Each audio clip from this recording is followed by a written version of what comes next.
मैं आपसे एक सवाल पूछता हूँ। मान लेते हैं एक ऐसा गेम है जिसमें 10 बार बटन दबाने पे आपको 1000 रुपए मिलते हैं। 9 बार, हर बार जितनी बार बटन दबाओगे 500 रुपए चले जाएंगे। तो आप ये बोलोगे मधुर सर भाई ये किस टाइप की अजीब बातें कर रहे हो, मैं ऐसा गेम क्यों खेलूंगा जिसमें मेरे नुकसान ही नुकसान है। एंड लोग ये समझ नहीं पाते बिकॉज बड़े बड़े प्रोफेसर आपको ये बोल देते हैं कि भाई फर्स्ट वीक से आपका प्रॉफिट स्टार्ट। आज के इस वीडियो में मैं आपको समझाऊंगा कि कैसे आप इस खेत की मूली को अपने घर से दूर रख सकते हो, ट्रेडिंग से कैसे बच सकते हो एंड एक्चुअल असल मतलब ट्रेडिंग का क्या है, नुकसान क्यों है इसमें। इवन सेबी का डेटा बोलता है 99% ट्रेडर्स लूज मनी, मतलब 1% ट्रेडर पैसा बना रहे हैं। और ये कौन है? जो एक्सपीरियंस लोग हैं जिनके पास पैसा भरा पड़ा है और जो आप जैसे 99% को बेवकूफ बना रहे हैं। मान लेते हैं एक ट्रेडर ने 1000 रुपए लगाए, 500 रुपए का प्रॉफिट हो गया। वो बोला भाई मैं तो भगवान हूँ, 1500 रुपए मेरे हो गए, अब मैं फिर से ट्रेड लगाता हूँ। 200 का लॉस, 100 रुपए का लॉस, फिर 200 का लॉस।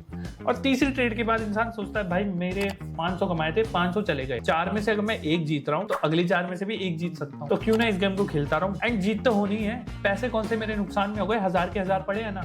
आप बोलते हो मैं एनालिसिस करता हूँ, स्टॉप लॉस लगाता हूँ, मार्केट की न्यूज पढ़ता हूँ, न्यूज से पहले इन्वेस्ट करता हूँ, न्यूज के बाद फिर गिर कैसे जाता है। मैंने तो फेवरेबल इन्वेस्टमेंट करी थी, न्यूज के हिसाब से करी थी। क्योंकि आप अपने दिमाग से सोचो, उस दिमाग को यही याद रहता है इमोशनली, क्योंकि आपका पैसा लगा है, उसको यही दिखता है कि भाई इस पे तो मैं पैसे बनाऊंगा ही क्योंकि मेरा दिमाग, मेरा टाइम इतना ज्यादा लगा है, तो पैसे तो बनने हैं। बिकॉज आप जिस न्यूज पे अभी एक्ट कर रहे हो उस न्यूज पे करोड़पति ने पहले ही कर लिया है, तो आप जैसे लोगों का वेट कर रहा है जो अब पैसा लगाए सो दैट वो बेच दें, मार्केट नीचे हो जाए, आपका पैसा वो जीत ले जाए।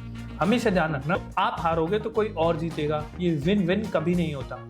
दो लोगों के बीच की फाइट है, अगर आप जीत गए तो कोई और हार रहा है, कोई और जीत गया तो समझ लो आपके पैसे वो लेंगे। अब इन लॉसेस से मैं कैसे बचूं? सबसे पहला, अगर आप मार्केट के पीछे भागते हो वो मत करो। मार्केट के आगे नहीं सोचा, न्यूज आ गई, कैंडल बन गई एंड ट्रेड्स ले ली एंड वहीं से सिलसिला खत्म। सेकंड, जल्दी अमीर बनने की भूख। हमारे अंदर का इंसान धीरे अमीर बनना ही नहीं चाहता। कोई भी इंसान इस दुनिया में धीरे अमीर नहीं बनना चाहता। किसी भी इंसान से पूछ लो, मैं आपसे पूछता हूँ, आपको मैं बोलूं कि आपको मैं 10 साल में अमीर बनाऊंगा वर्सेस आप 2 दिन में अमीर बन सकते हो, कौन सा ऑप्शन चूज करोगे? रिस्क ज्यादा है दो में। आप तो ही बोलोगे 10 साल बाद किसको अमीर बनना है भाई?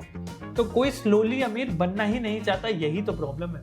हमें रातों रात अमीर बनना है, तो ये मेंटालिटी अपनी हटाओ, आराम से अमीर बनो, लाइफ को एंजॉय करो। थर्ड, हर बार जीतना जरूरी नहीं है।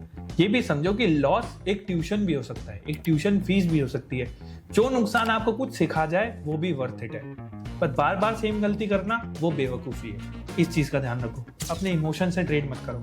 आपका पैसा है, मेहनत का पैसा है, समझ लिया है। इमोशनली आप सोच रहे हो ये कंपनी इतनी अच्छी, मैंने इसमें इतनी मेहनत करी है तो ये तो आगे बढ़नी चाहिए, ऐसे नहीं होता। आपने उस पर मेहनत करी, उसका उससे कोई रिलेशन नहीं है कि वो आगे बढ़ेगी। एंड जब आप किसी चीज में मेहनत करते हो आप इमोशनली इन्वेस्टेड हो जाते हो एंड उस चीज को छोड़ना नहीं चाहते। तो इसीलिए मेहनत करो बट इमोशनल इन्वेस्टमेंट कम रखो। सो क्या करो? ट्रेड कम करो, एनालाइज ज्यादा करो, प्लानिंग करो, ट्रेडिंग मत करो, तुक्के मत मारो। एक ही सिस्टम को 100 बार टेस्ट करो, अपने लॉसेस से सीखो एंड लोग क्या बोल रहे हैं उस पर ध्यान मत दो, खुद का एनालिसिस खुद करो।